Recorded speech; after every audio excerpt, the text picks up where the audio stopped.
Time trippers. Go. Well, before we get into our fantastic quiz, I was just wondering if our guests had a favourite event or persona or whatever from the first decade of the 20th century. It doesn't have to be from the list we covered, in fact, either. Maybe better if talk about something completely different. What about you, Jenny? Any particular? I mean, I'll probably have prepped them for this. Yeah, I haven't prepped, I'm afraid. My favourite event, which is the 1919 Great Molasses Flood at Boston, is obviously outside of this period. But yeah, that's one of my favourite industrial disasters. A whole load of molasses oozing. Oh, yeah. Yeah, sticky situation. 21 people died, Johnny. Oh dear. Sticky and tragic situation. It's been a week. Shall we test your knowledge on the first decade of the 20th century then, on the 1900s to 1910? Who are you talking to? I'm talking to... Yeah, let's talk to our guest. We already know Phil's knowledge is patchy. That feels like what the kids call a par. A what?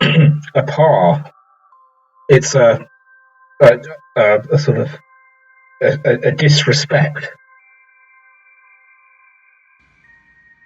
Yeah. A diss. A diss, yeah. A diss, yes. That's how it would have been known as in our day. A diss. Great stuff. So, Johnny, are you ready to test them? Yeah. So we've got a little light-hearted quiz along the lines of: is it true or is it false? And do we just buzz in the first person to shout out the answer? So yeah, I'm going to give you something from each year of the first decade, and you can either shout it out if you're feeling very confident, or you can discuss it amongst yourself to figure out whether it is a true event that actually happened, or one that has just been fabricated from my mind. Sounds a bit Hunger Games, Johnny. This rule set. Well, there aren't any prizes or punishments. Well, I haven't thought of any prizes or punishments. Well, perhaps just go for fun. How about go alternatively? See how that works. One each. We could try that. And then pass it. Pass the Duchy on the left-hand side. One can pass. Oh, I don't know. Game mechanics. Well, let's how just exciting! Let's just throw it out to the floor and see how it goes. So, in 1901, a school teacher from Michigan called Annie Taylor went over Niagara Falls in a barrel and survived. Is this true or false? Oh, it sounds good. I know that people went over barrels in waterfalls, but could I tell you names or dates? Don't know. I'm going to go out on a limb and go true. Why not? Okie dokie. I've heard of at least one person who went into a barrel over Niagara Falls and they died. And I think it would take a certain mindset to know that had happened and then to try it again. So I'm going to go for false, but I'm not that optimistic. Well, your lack of optimism was well-founded, Tom, because it is indeed true. Congratulations, Jenny. You've got this first one correct. Taylor was hoping that this would pave her way to wealth. She'd fallen on hard times by this point. And she thought the best way to make some money is to ride over Niagara Falls in a barrel. and sell her story. Presumably get a load of spectators and, well, maybe sell some tickets, I don't know. But yeah, she had her barrel, like a specially reinforced one. She sent a cat over first in it just to test it was working. Jeez Louise. Cat survived. I presume the cat didn't survive. This story isn't exactly a barrel of laughs God the for more that. you look into it, is it? Did you say a barrel of laughs? I did, yeah. Sorry, you cut out. Well, you say it's not a barrel of laugh. It's not, unfortunately, for Miss Taylor, because her stunt doesn't really pay the bills. She didn't get a great book deal. She did survive, which is one thing, relatively uninjured. She had a small gash on her head. But even though she earned a little bit of money speaking about her experience, didn't build much wealth. And her manager actually even ran away with the barrel. And most of her savings were used towards private detectives hired to find it. That's terrible. That's just terrible. Yeah. It's pretty a depressing. depressing one. Let's go on to a happier one, shall we? 1902. Ran off with the barrel. The teddy bear is created via inspiration through Teddy Roosevelt. However, the inspiration is a slightly odd one because Teddy Roosevelt was out hunting with some mates in the forest, as you do.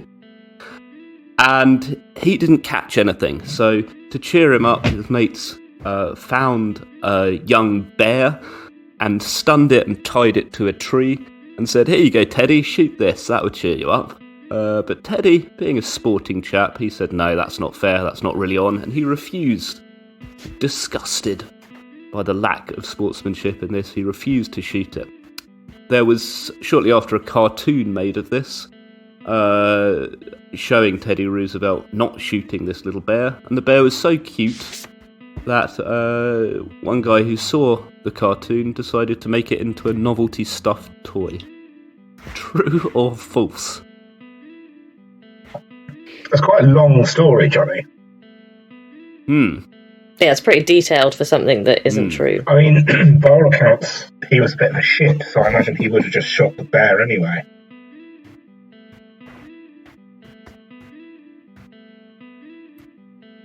I think I've heard this story before.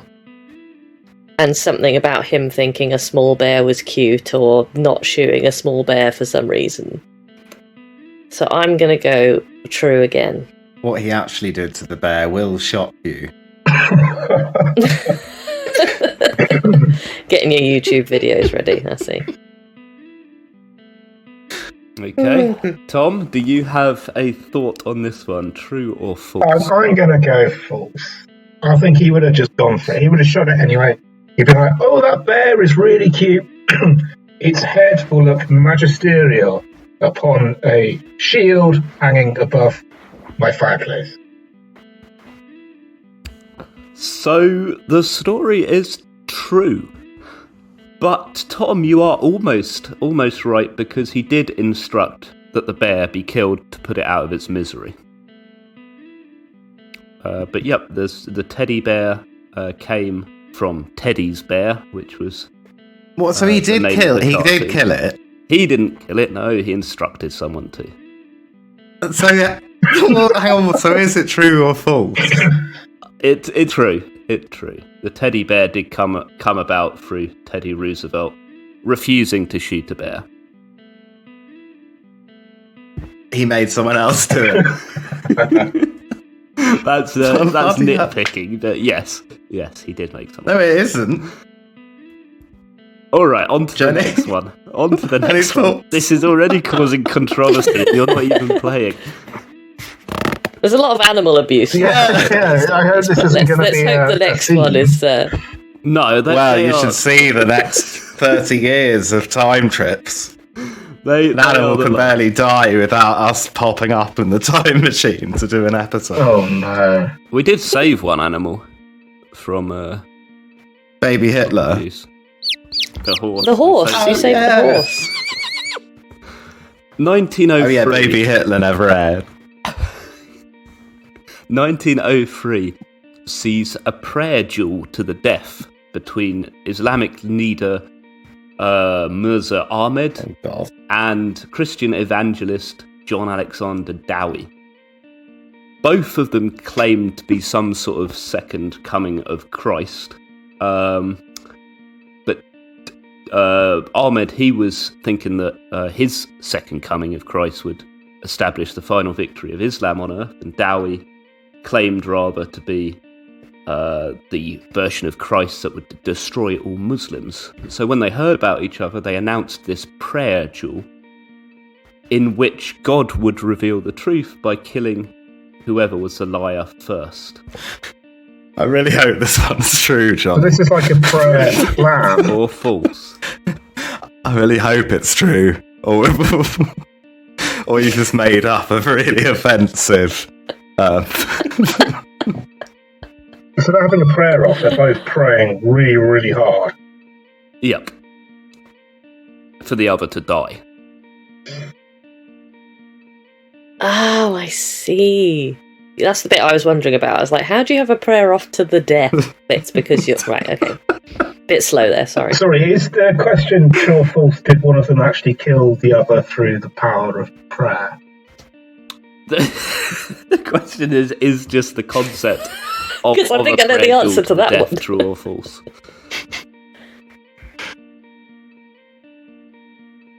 What? What? You know what?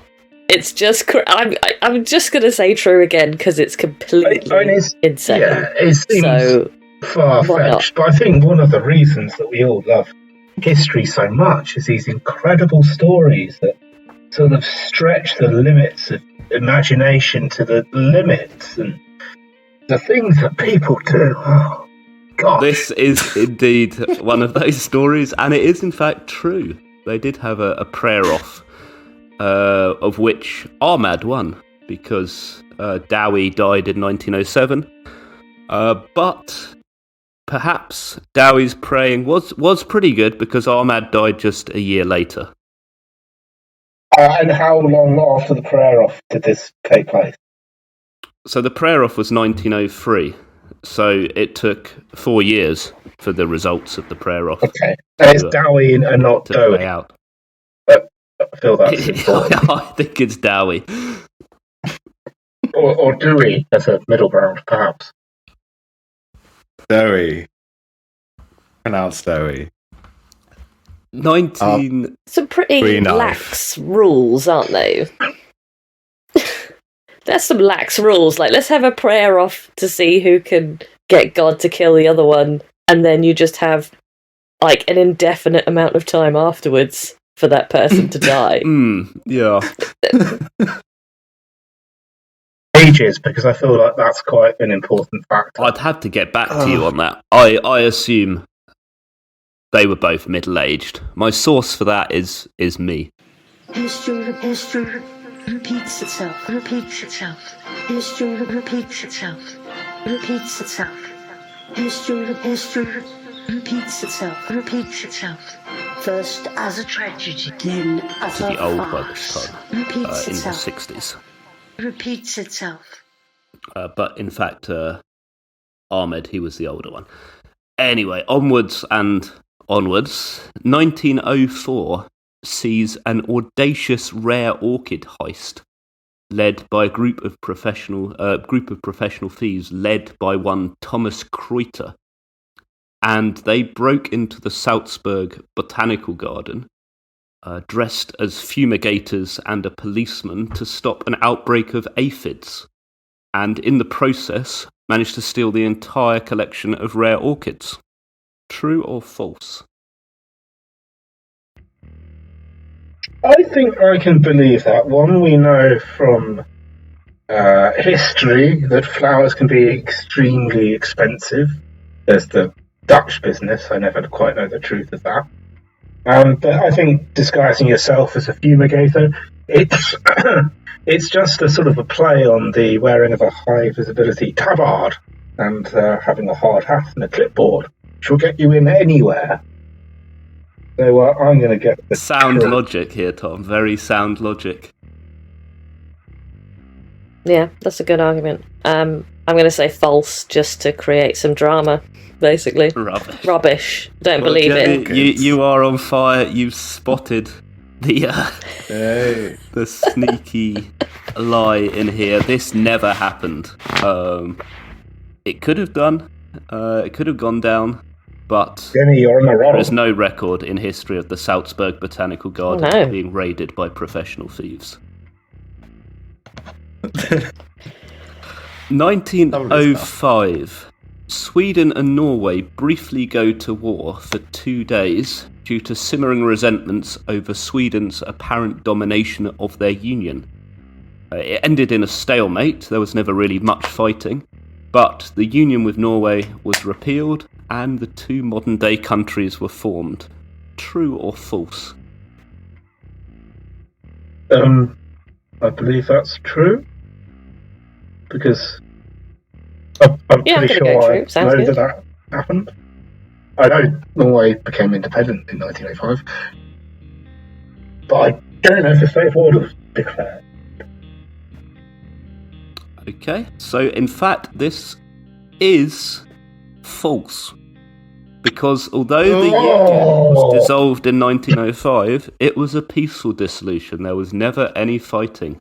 No. Oh, you teased us with a fact that we thought we knew. Tricksy. The kernel of deceit was hidden within, like you've got the lingering maggot inside a juicy apple. Let's see if you can do any better in 1906.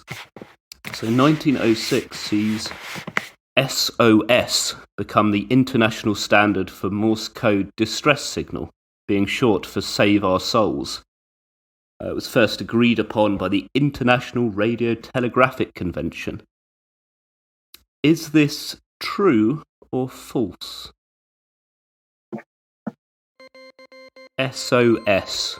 I'm sure you've both heard of that, like little bleeps in Morse code. Yeah. I mean, we've all been trapped. We've all been trapped in a submarine. I've had to get a wrench and, go.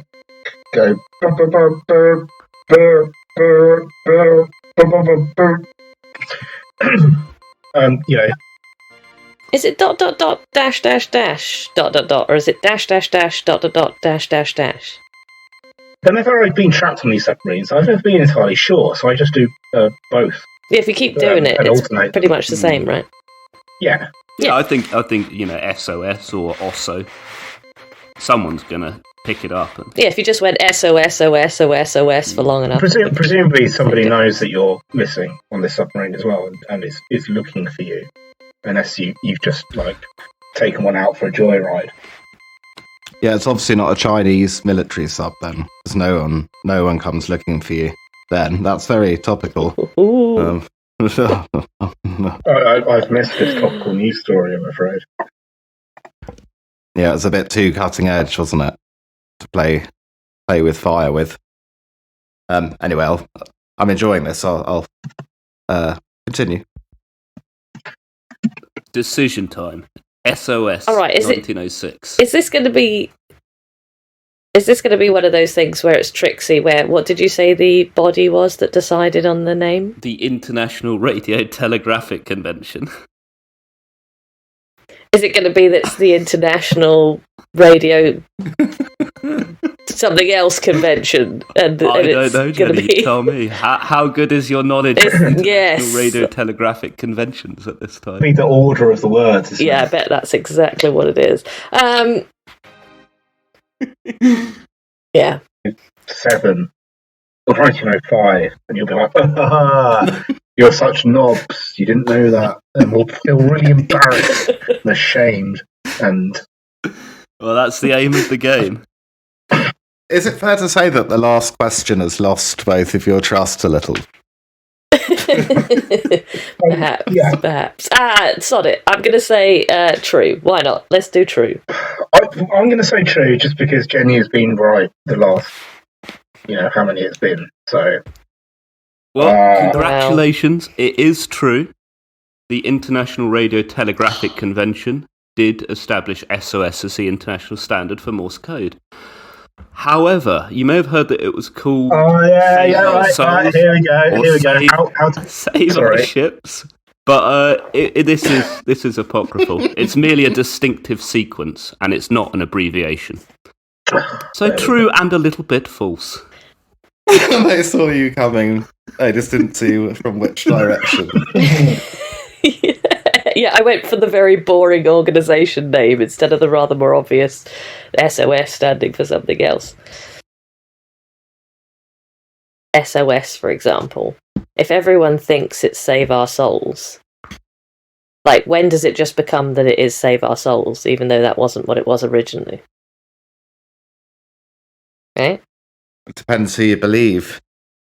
The days before the internet, when it was probably a little bit harder to spread disinformation. Much that once was is lost.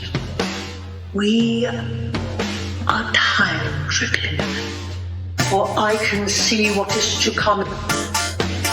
We are time trickling. Much that once was is lost. Go back, learn the lessons. It is the only way to avoid catastrophe. The quiz continues. 1907. The winner of the first Gordon Bennett Cup, which was an around-the-world balloon race, a certain Count Abruzzo from Italy, was arrested for fraud at the end of the race. True or false? The what? Sorry? The Gordon Bennett Cup, what? Which is an around-the-world balloon race. Which was... Right, so yes... Sorry. Go on, Jenny, please. Oh, I don't know. I don't like it. I don't like the inclusion of Gordon Bennett. And yet that... Gordon Bennett. Exactly. This is my problem. I'm like, no, because that... no, that's exactly... I don't know. I just don't like the smell of it. The pattern emerging. Cup. But it's going to be like, no, he wasn't arrested for fraud. He was arrested for animal abuse or something. That's the way these questions are sort of lining up. That would fit the theme. Don't fool. With my gut, I'm saying false. I don't like it. It is indeed false. There is a Gordon Bennett Cup. There are actually quite a few. There's one for yachting, there's one for automobiles, and there is one for a around-the-world balloon race. But the first balloon racing one was in 1906, and there was never any Count Abruzzo arrested for fraud at the end of the race. So my gut feeling was about the bit that was true, and it was the other bit that was false. Bonus, okay, Gordon Bennett is quite an interesting character. He's a real character, like very wealthy American socialite as well. And we get the expression Gordon Bennett from him because he scandalised society with his sort of flamboyant and sometimes erratic behaviour. And at one party that he arrived to late and drunk in a family mansion, he urinated in a fireplace, or some say the grand piano, leading to the exclamation, Gordon Bennett, from his hosts. I'm so pleased you have told us that, because it's a phrase that I use probably on a daily basis. Well, I think a lot of us do, don't we, when we're in shock or sometimes outrage. Gordon Bennett. Absolutely. It's the very first phrase that comes to mind during a period of shock or indeed outrage. The first one at the top of the armoury. I reach for it and it's there. It just does its job. Gordon Bennett. Glorious, really. But what was the fraud in your mind? What was the fraud going to be?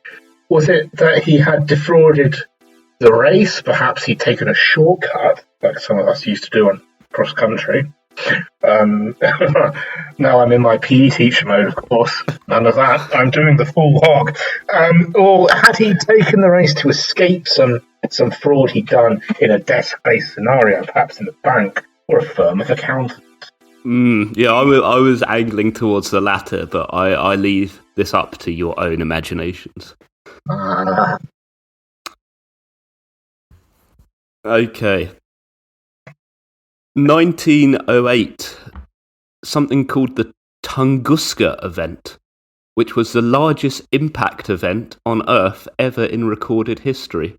A 12 megaton explosion over the sparsely populated East Siberian taiga flattens an estimated 80 million trees over an area of 830 square miles of forest. An eyewitness report suggests that maybe 3 people died. True or false? Can I ask what happened to the tiger? Was it all right afterwards? It didn't burn its fur or anything.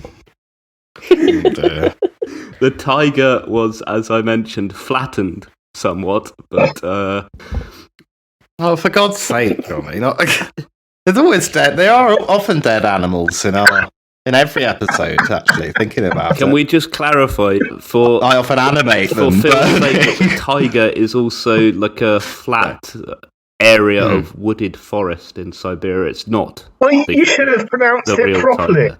You should have said tiger, not tiger. Oh, that's good. Sorry. I had faith.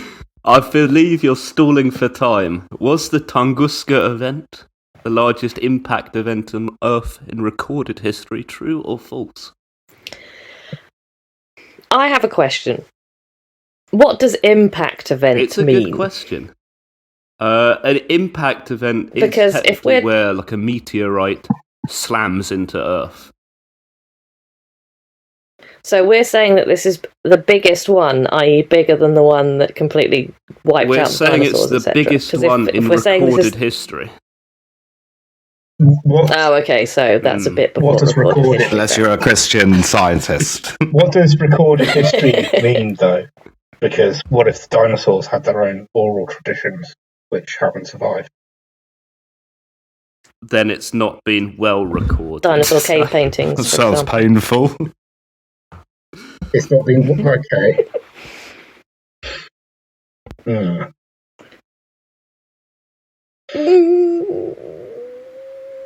Oh, it's tricky. It's tricky. Because it sounds good. I think it might be true. And I think the casualty figures are so low because not many people live in that part of Siberia. Are there lots of trees in that part? I mean, I don't know. Lots of trees in that part of Siberia. 80 million. Maybe. Let's go for it. I'll go true. He's always been right so far. I think 100%. So I got one wrong. Correct. It is indeed true. The largest impact event in recorded history did happen in 1908. Very few witnesses to it. But there was a search expedition a few years later, actually. It took them a while to get it organised. And they did find all of these trees scorched, devoid of branches, sort of flattened in an outward pattern. Although, to their surprise, there wasn't a crater and the flat tiger, to be found at ground zero. So some nitpickers, they've been saying, it's not really an impact event because the object was thought to have exploded. Some distance above the Earth, but as Jenny alluded to it, that would be harsh to pick you up on that. I think the root cause of it, though, was probably an impact event, and we can leave all other theories behind and stop barking up the wrong tree. Indeed, we can. Some top punnage there. We're getting to the end of our quiz. We've got 2 more years to dissect. 1909, Tupperware is created and becomes the world's first synthetic plastic, polyoxybenzyl methylene hydrate, developed by a certain Leopold Tupper, a Dutch chemist in Amsterdam, hence its name. I'm sure you've all used some Tupperware. True or false? Was it created in 1909? It was such a big thing in the 50s? 50s, 60s, wasn't it? Tupperware parties, I know, was a big thing then. Is it conceivable that it took that long to be mass-produced and get very, very popular? Maybe. Maybe initially invented early and then took a while to get the snapping in bits, you know. Snapping in bits. You mean the fancy Tupperware with the hinged flanges on the four sides? I don't know if hinges are fancy for the 20th century. They've got hinges, haven't they? Yeah. Yeah, well, I mean, hinges forever. They're pretty lovely. I mean, we all use the ones from the Chinese takeaway, right? Washed and reused. They don't have the fancy hinges. And I think that or makes, any way of sealing. It makes a difference if you are sort of. But yeah, I do read. If you're carrying it in a bag to work, then you want to be assured that it won't leak. Now, I have sometimes used the ones from the Chinese takeaway with rubber bands to provide a bit of extra, extra assurances of closure, and then wrapped it in a carrier bag. But nothing beats the hinges, really, does it? Where do you live again, Tom? Do you have to not have Uber Eats, or why are you fiddling around, messing around with elastic bands? I take a. Are you being Shropshire phobic? No, it's good. It's probably much nicer food with better water quality. Yes, there are 4 takeaways in the village. Is it 4? Rumbles, Mr. Chef, Aroma. Oh, Osiria, and what's it called? Bounty Bazaar? Yeah, 5 of them.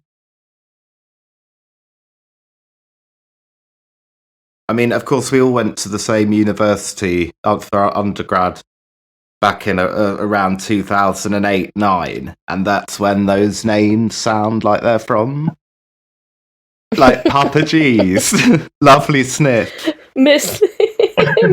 Chef. Well, to be authentic, it would be, it would have to be the village pizza. Ruby wines. Oh yeah, of course. Ruby wines. Oh, how can we forget? Boffin's shop. 3 bottles of wine for a £5, isn't it? Something like that. Oh dear. Oh, TW20s. How are we doing in the quiz, Jonny? You've managed to derail it with talk of local convenience stores and takeaways. Leopold Tupper would It's great, though. It's lovely having different people on the podcast, isn't it? It's just like... Usually it's Jonny and I just trying to resuscitate the corpse of another topic. Leopold Tupper, the inventor of Tupperware, 1909. Oh, yeah. World's first synthetic plastic. I always thought it was invented by the Victorian poet Martin Tupper, who lived in Surrey. And if I had the time to prepare, I could tell you some extraordinary facts about his incredible life, but I've forgotten them. So never mind. I'm going to go with Jenny. I'm going to go false. Why not? Not really any logic based. Just smell a rat, and you'd be right to, because there was no false. Leopold Tupper. He was not a Dutch chemist in Amsterdam. He did not invent Tupperware. A certain Earl Silas invented Tupperware, indeed, in the 1950s.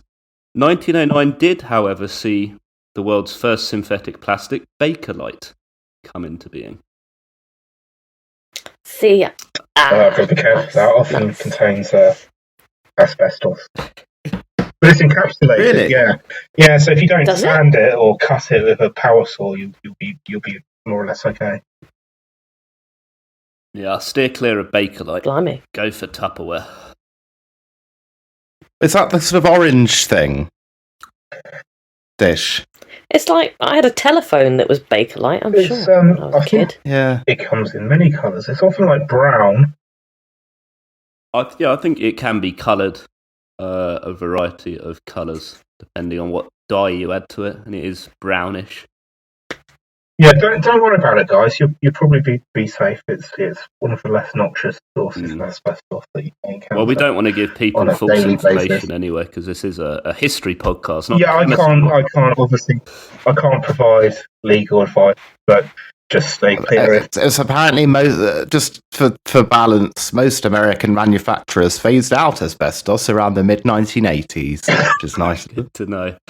Good to know. Right, we're off to America for our final true or false in 1910, where there were riots following the fight of the century between Jack Johnson, a black boxer, and Jim Jeffries, who was known as the Great White Hope, who came out of retirement to claim the world heavyweight title off of Johnson. And Jack Johnson, he won. He beat Jim Jeffries, quite easily. Battle of two JJs, JJ versus JJ. But Jack Johnson beat Jim Jeffries and triggered race riots across the country through people who were furious that an African American could beat up a white man. True or false? Isn't Jack Johnson that awful singer from about 2007? I believe there are plenty of Jack Johnsons in this world. I guess it's quite a relatively common common name. one. I mean, there's lots of JJs around, of course. Sorry, Jenny. JJ Whispers. It's a nightclub in Reigate. Yeah, I'm actually a JJ myself, being Jonathan James Woodin. So. Of course, yep. Yeah, those who've listened to the family history episode of Time Trippers, all 8 of them, will already know that. Don't think many people listen to that one.